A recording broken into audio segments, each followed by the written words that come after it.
sou André Miller, economista da ZQuest, e vou descrever um pouco do nosso cenário para 2025 e também recapitular como foi o ano de 2024, tanto para o Brasil como para a economia externa. Começando pelo Brasil, 2024 foi mais um ano de surpresa no lado da atividade econômica, com a economia brasileira crescendo algo em torno de 3,5%, não temos ainda os números fechados.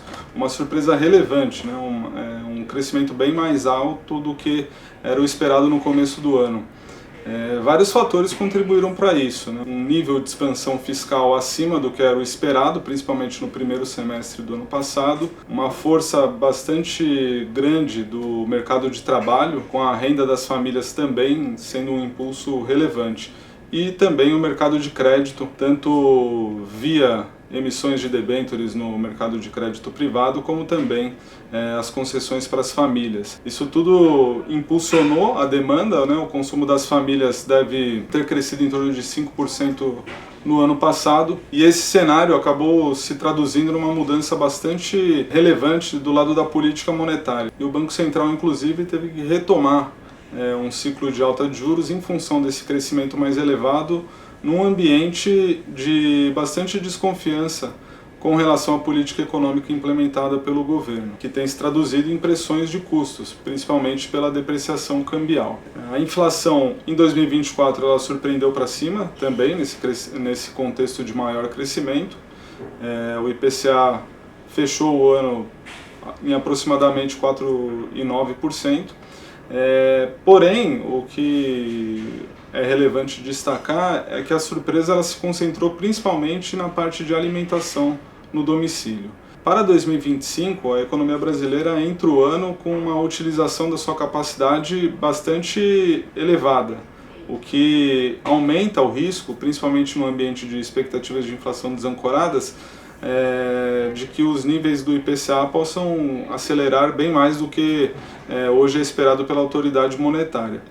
Esse contexto desafiador, né, para o Banco Central, com expectativas desancoradas, choque na taxa cambial, em um cenário com uma economia doméstica ainda bastante pujante. O Banco Central ele indicou mais duas altas de 100 bips nas duas próximas reuniões e não parece claro, né, quando esse ciclo de alta se interromperá. A nossa avaliação é que 2025 será marcado por uma desaceleração relevante da atividade econômica. Dessa vez, por conta de uma política fiscal que, se for atendido o que é determinado pelo arcabouço fiscal, as despesas realmente vão desacelerar ao longo de 2025, o impulso fiscal, portanto, mais próximo do neutro. E agora, com uma contração monetária também bastante relevante. No nosso entender, é mais provável que a economia passe a desacelerar na passagem do segundo para o terceiro trimestre do ano de maneira considerável. E aí é nesse ambiente que provavelmente a gente deve ver o encerramento do ciclo de aperto monetário em função dessa desaceleração da atividade, dado que, no lado da inflação, o cenário é bastante preocupante. Estimamos hoje um IPCA de 5,3 para 2025, mas os riscos certamente são para cima, em função de todo um potencial de repasses que a desancoragem das expectativas, né, baixa ociosidade da economia, podem se traduzir em 2025 num IPCA bem mais alto. Nesse contexto, também será bastante relevante entender como a política econômica do governo evoluirá. Não esperamos novas medidas de contenção de gastos. Todas as medidas que foram apresentadas ao final de 2024, elas foram aprovadas pelo Congresso e fazem parte desse orçamento de 2025, que deve ser executado dentro do que define o arcabouço. A preocupação é se o governo enviará novas propostas que, ao invés de tentarem reduzir o risco fiscal, acabem aumentando ele, envolvendo eventuais desonerações ou até mesmo flexibilizando algumas regras fiscais relacionadas a entes subnacionais ou bancos públicos. Isso será determinante para ver qual o nível de deterioração adicional que o prêmio de risco no Brasil poderia atingir ainda em 2025, afetando o câmbio, afetando a inflação para cima e o crescimento para baixo.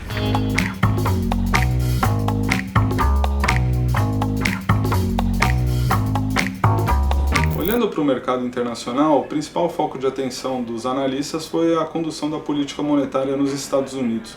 Muitas mudanças foram verificadas ao longo dos trimestres.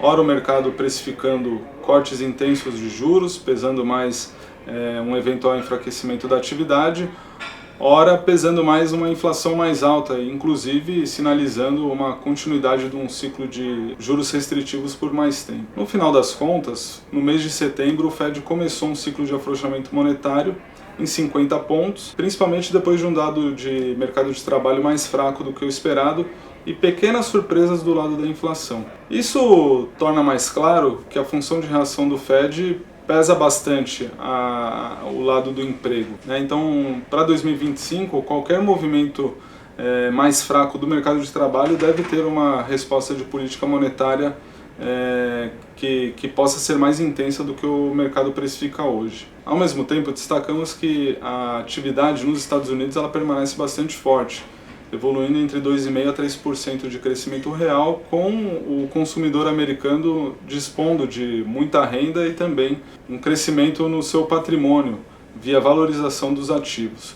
Isso tudo tem dado confiança e também renda para que o consumo na economia siga em crescimento bastante rápido. Para 2025, a inflação nos Estados Unidos ela deve seguir em trajetória de lenta desaceleração e o mercado pondera os riscos relacionados à eleição do presidente Trump e suas eventuais políticas que possam se traduzir em maior inflação, notadamente a parte da imigração, né, a redução do fluxo migratório para os Estados Unidos, que reduziria a oferta de mão de obra, ou mesmo medidas tarifárias relacionadas ao comércio internacional, como foi no primeiro mandato. Ao nosso ver, ainda está num momento muito inicial. No final do mês, o presidente deve assumir e começar a indicar realmente quais serão as suas medidas.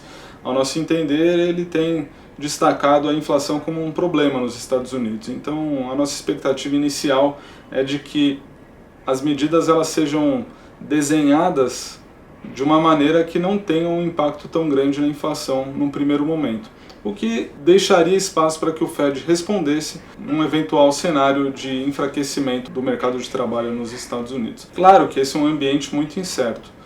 Nesse momento nós temos um cenário base, mas estamos preparados para mudá-lo a partir do momento em que as informações se tornarem mais claras. Agradecemos a atenção de todos e seguimos à disposição para esclarecimentos ou maiores detalhes sobre o nosso cenário, eventuais atualizações, seja em contato direto, seja por meio das nossas redes sociais. Obrigado.